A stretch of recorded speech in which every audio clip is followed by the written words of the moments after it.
ဆိုင်းရောမြင်းမြန်လို့ခေါ်ပါဗျာ KPTC မှာ IDBT program တက်ရောက်ခဲ့ပါဗျာဒါတော့ကျွန်တော်အမေပါဗျ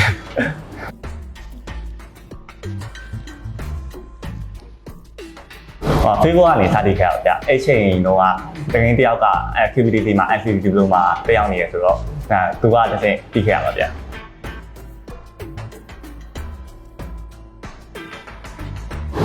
IDBT မှာတင်ရမယ့်အကြောင်းအရာတွေကကျွန်တော်တင်ခြင်းတဲ့အကြောင်းအရာတွေနဲ့ကိုက်ညီလို့IDBT program ကိုရွေးချယ်ခဲ့ရပါဗျ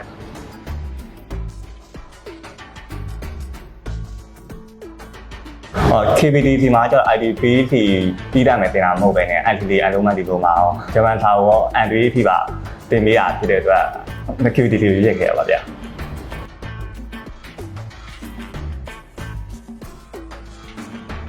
ရွေးချယ်မှုမှန်ကန်ခဲ့ပါဗျာအဓိက highlight အနေနဲ့တော့ကျင်တာကျတော့ဆရာဆရာမတွေရဲ့တင်ကြားမှုကောင်းမှုပါပဲဗျာဆရာဆရာမတွေကလည်းကျောင်းသားတွေတင်ကြားပေးတဲ့အပေါ်မှာထိတ်ချေပြီးတော့တေချာနဲ့နားလည်ရှင်းနေအောင်တင်ကြားပြတာပြပါဗျာ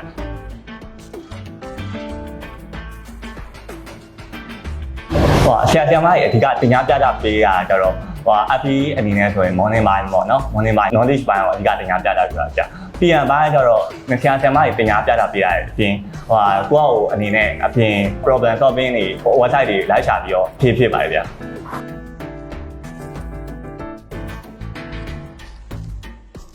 ဆရာဆရာမတွေတင်ပြပေးတာကိုလည်းသိထားနားတော့ခဲ့ဆရာဆရာမတွေဆင်းနေတဲ့ model တွေကိုလည်းသိထားလိုက်ပြခဲ့တယ်ပြီးတော့တကယ်ချင်းနေနဲ့ program solving website တွေမှာ live ရှာပြီးတော့အတူတူ program တွေကိုဆွေးနွေးပြီးတော့တရားပြင်ခဲ့တယ်ပြီးတော့အဲ့ချိန်တော့တပုံတုပ်တော့အဝေးတင်ဆောင်ဝဲနဲ့တိုက်နေပြင်မဲ့လေဆောင်ဝဲနှစ်ခုလုံးတရားတိုင်း management လုပ်ပြီးတော့တရားအကောင့်လုံးရလက်ဖြစ်လာအောင်တရားဖြေခဲ့ပါဗျာ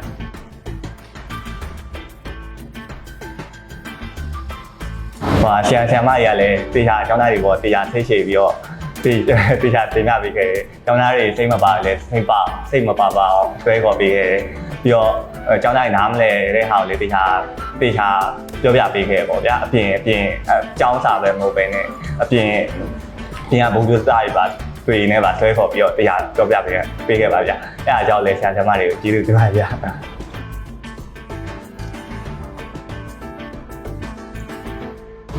ကျွန်တော်ညီမချာကျတော့ဂျပန်နိုင်ငံမှာ IT developer တယောက်အနေနဲ့အလုပ်လုပ်ချင်တာဖြစ်တဲ့အတွက်ဂျပန်ဆောင်ဝဲ NV အောင်ပြီးတော့အခုဂျပန်ဆောင်ဝဲ NV အတွက်အောင်မြင်ဖို့အတွက်ပြင်ဆင်နေပါဗျ။ပြီးတော့ IT ဘက်မှာလည်းလိုအပ်တဲ့ technology skill တွေလိုက်ဖြစ်နေပါဗျ။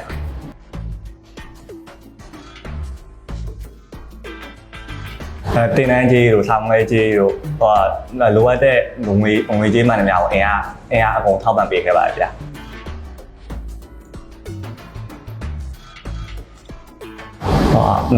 ပေါ်နေမမီတာတရားငွေကြီးမပန့်ပေးခဲ့ဘူးဆိုရင်ကျွန်တော်လည်းစာလေးတရားလိုက်လို့နိုင်မှာမဟုတ်ပေါ့နော်အဲ့အတွက်အဖေနဲ့မီအပေါ်နဲ့မီကိုကျေးဇူးတင်ပါတယ်ဗျာ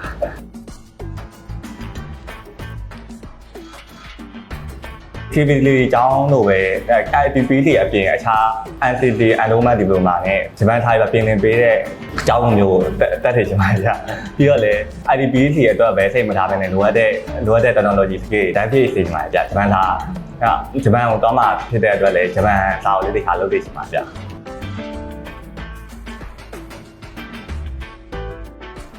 ဟုတ်ကဲ့အဲ့ဒီKPTC ကတော့ညီမတို့မသိဘူးပေါ့နော်ညီမမသိဘူးတားလေးကFacebook ကနေပြီးတော့ကြည့်တယ်ပေါ့နော်ကြည့်လိုက်တော့မမေဒီ KPTC လေးတက်ချင်တယ်ဆိုတော့တားလေးဆန္ဒကိုဖြည့်ပေးလိုက်တာပေါ့နော်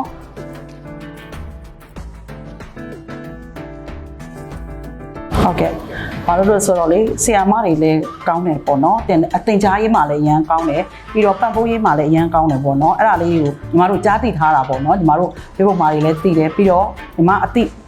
သူတွေကလည်း KPTC အကြောင်းပြောတဲ့အတွက်ပေါ့နော်အဲ့ဒါလေးအတွက်ကိုညီမက KPTC မှာတက်ဖြစ်တာပေါ့နော်ဒါကြောင့်သားလေးကိုတက်နိုင်တဲ့လောက်ညီမပံ့ပိုးပေးပါတယ်ရှင်ဟ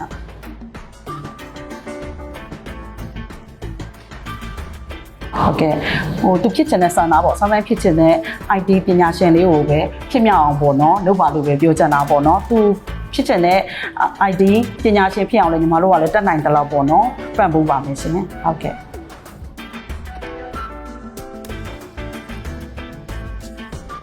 ဟုတ်ကဲ့ရှင်ဘာလို့လဲဆို KPTC မှာပေါ့နော်ဆရာတင်တဲ့ဆရာမတွေတော်တော်ကောင်းတယ်ပေါ့နော်ပြီးတော့ပံ့ပိုးမှုလည်းကောင်းတယ် ဟိုပါပေါ့အဓိကကလေးထူးချွန်တယ်ဆိုတာ